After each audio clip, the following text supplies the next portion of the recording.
Staff members and dear students, आज हम यहाँ स्कूल में जो एकत्रित हुए हैं, इसका हमारा मेन मोटो है पोषण अभियान के बारे में जानना।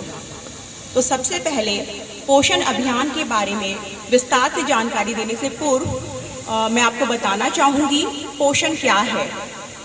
पोषण अगर हम आम बोलचाल भाषा में देखें तो हम न्यूट्रिशन को कहते हैं, जिसमें हम बात करते हैं ऐसे आहार की जिसमें हर घटक जैसे कार्बोहाइड्रेट, प्रोटीन, वसा, मिनरल्स यानी खनिज लवण तथा रूक्षांश यानी फाइबर सब कुछ संतुलित मात्रा में हो। जब हम किसी राष्ट्र की तरक्की की बात करते हैं तो सबसे ज़रूरी हो जाता है वहाँ के नागरिकों का स्वास्थ्य। नागरिकों के स्वास्थ्य में भी सबसे इम्पॉर्टेंट स्वास्थ्य आता है जो हमारे कल के भविष्य हैं यानी बच्चे। तो बच्चों की अगर हेल्थ अच्छी रहेगी तो आने वाले समय में हमें अच्छे नागरिक मिल सकेंगे। आवश्यकता रहेगी इसके लिए कि बच्चों को ज्ञान हो कि पोषण क्या है।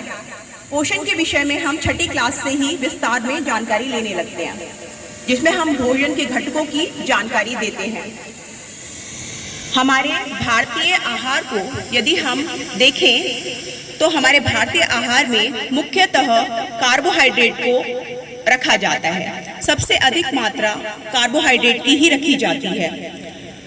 जैसे जैसे हमारी जीवन पद्धति बदल रही है वैसे हम देखते जा रहे हैं कार्बोहाइड्रेट की आवश्यकता उतनी नहीं रह जाती है।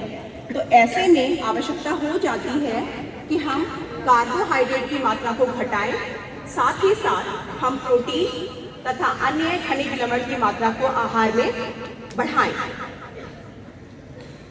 हमारे प्रधानमंत्री जी भी इस चीज़ को लेकर काफ़ी चिंतित थे। उसके लिए 2018 में उन्होंने पोषण के नाम से ही एक ministry of women and child affairs के साथ मिलकर सेंट्रल गवर्नमेंट की फ्लैगशिप के तहत एक प्रोग्राम लॉन्च किया है, जिसका नाम भी पोषण ही रखा गया।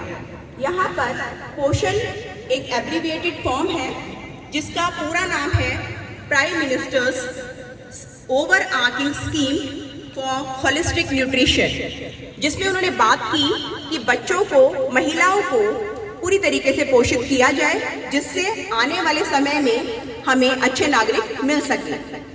इसके लिए 1 से 30 सितंबर को पोषण माह के रूप में मनाया जा रहा है। अब की बार का जो थीम रखा गया है उसमें बात की गई है महिलाओं के पोषण की, किशोर लड़कियों के पोषण की और ऐसी माताएं जो अभी बच्चों को दुग्धपान करा रही हैं उनके पोषण की। यहाँ पर जब हम बात कर रहे हैं अपने विद्यालय में तो आवश्यक हो जाता है कि बच्चों को जानकारी हो कि हमें क्या नहीं खाना चाहिए और हमें क्या खाना चाहिए। क्योंकि यदि हम पोषण 2.0 पोषण अभियान की बात करते हैं तो हमारे 6 to 8 के बच्चे शायद इन चीज़ों को, इन टर्म्स को समझे भी ना। तो बेटा आप लोगों के लिए ज़रूरी है कि जब आप खाना खा रहे हैं उसके अंदर जंक फूड यानी ऐसा खाना शामिल ना करें जिससे आपको कोई भी पोषक तत्व प्राप्त नहीं हो रहा।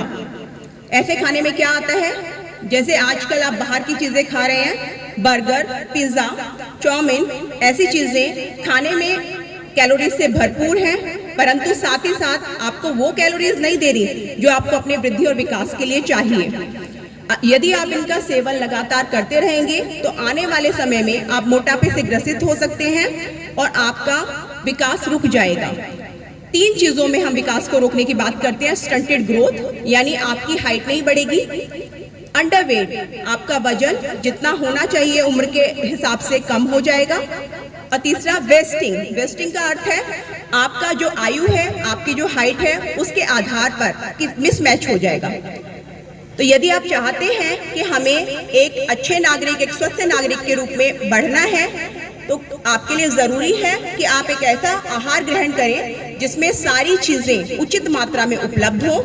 कोशिश कीजिए रोज आपके खाने में प्रोटीन, जो कि हमें दाल, बादाम, मूंगफली, इन चीज़ों आदि से प्राप्त होता है। उसके अलावा जो नॉन वेजिटेरियन हैं वो अंडा खा सकते हैं, मांस मछली का भी से भी आपकी प्रोटीन की सारी आहार जरूरतें पूरी होती हैं। मैं 10वीं ए से छात्रों को आमंत्रित करना चाहूंगी जो आपके साथ अपनी ही भाषा में सरल शब्दों में आपके साथ शेयर करेंगे न्यूट्रिशन क्या है और कैसे आप अपने आप को एक स्वस्थ नागरिक के रूप में आने वाले समय में विकसित कर सकते हैं। पहले मैं बुलाना चाहूंगी रुबीना को। रुबीना अपने विचार आपके सामने रखेंगी। Our body is called a balanced diet. We get energy by eating food, due to which we get strength to our body and we are able to work throughout the day.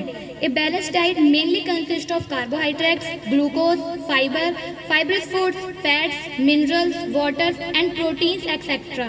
Carbohydrates are the main source of energy for our body. जब मैं शब्द का प्रयोग करती हूँ इसके दो मायने निकलते हैं, या बच्चे को कम मात्रा में पोषक तत्व उपलब्ध है या आवश्यकता से अधिक उसका सेवन कर रहा है। दोनों ही केसेस में मैं बोलूंगी कि बच्चा कुपोषित है।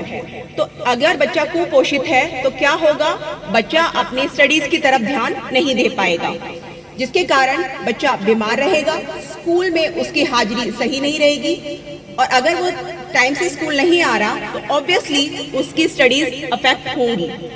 तो ये जरूरी है बच्चे अपने पोषण पर ध्यान दें, पोषण के आहार की जो उनकी आदतें हैं उनमें बदलाव करें और ऐसा पोषण अपने शरीर को दें जिससे उनका शरीर एक अच्छे शरीर में डेवलप हो। जब मैं इनकी पोषण की बात कर रही हूँ साथ ही साथ हम यहाँ स्वच्छता को भी एक रिलेट करेंगे।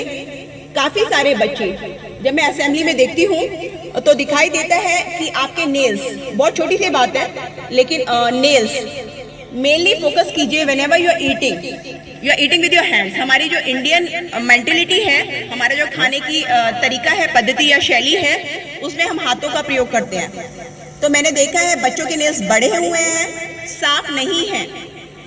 बेटा ये सबसे पहले आप देखेंगे जो भी हमारी बीमारियां हैं वो मुंह के तहत या सांस के तहत सबसे ज्यादा फैलती हैं। तो कोशिश कीजिए जब तक आप छोटे हैं, स्कूल आ रहे हैं, ये भी एक आपकी अच्छी हैबिट्स में से आएगा, नेल्स को प्रॉपर्ली कट करें, नेल्स को साफ रखें, जिससे आप कम से कम बीमारी से ग्रसित हों और स्कूल में आपकी जो रेगुलर अटेंडेंस है वो बनी रहे।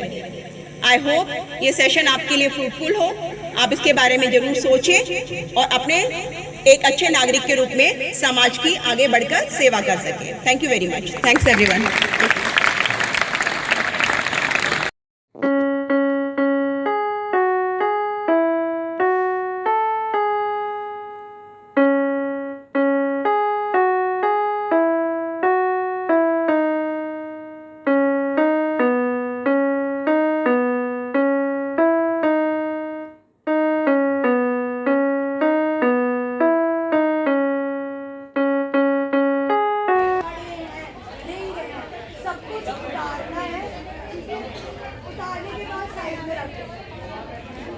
उसके बाद क्या करना है, जैसे उसने बोला हाथों को हल्का सा गीला करा, सोप डालने के बाद हाथों को इस तरह से रब करना है और हर स्टेप एटलीस्ट 3 से 5 सेकंड का होना चाहिए हर एक स्टेप। अगर वो याद ना रहे तो 10 बार एक स्टेप को करना है, ठीक है। ये ऐसे स्टेप किया पहला। दूसरा होता है इस तरह से अपने हाथों को दोनों साइड से बैक साइड से रब किया, ठीक है। रब करने के बाद क्या करेंगे, बोलो जल्दी, फ्रंट में करेंगे। उसके बाद अपने थम्स को करेंगे, पहले थम्स को करेंगे, ठीक है, दोनों थम्स को करेंगे। फिर नेल्स साफ रखने भी जरूरी है, ठीक है। तो नेल्स को कैसे करेंगे, ये एक हाथ रखेंगे, दूसरे हाथ के नेल्स को ऐसे पाम पे रखेंगे और ऐसे सर्कुलर मैनर पे साफ करेंगे, ठीक है। दोनों हाथों को ऐसे साफ कराएंगे, ठीक। उसके बाद फिंगर से साफ करेंगे, एक बार फिर से अपने हाथों को, फिर रिस्ट को साफ करेंगे। रिस्ट को साफ करने के बाद दोनों हाथों को इस तरह से साफ करके और हाथों को पानी से साफ करना। अब साफ करने के बाद हाथों को ऐसे नहीं लाना, कभी ऐसे नहीं लाते, क्योंकि ऐसे लाओगे तो क्या होगा, तुमने यहाँ तक तो साफ किया नहीं है, सिर्फ रिस्ट तक साफ किया, पानी तो यहाँ तक चला गया, ठीक है। ऐसे लाओगे तो यहाँ पसीना गंदगी जो है इसे आप खिला दो, हाथों पे गंदे हो गए, ठीक है।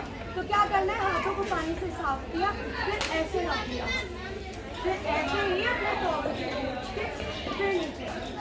ठीक है, ये हाथ धोना क्यों इम्पोर्टेंट है बताओ।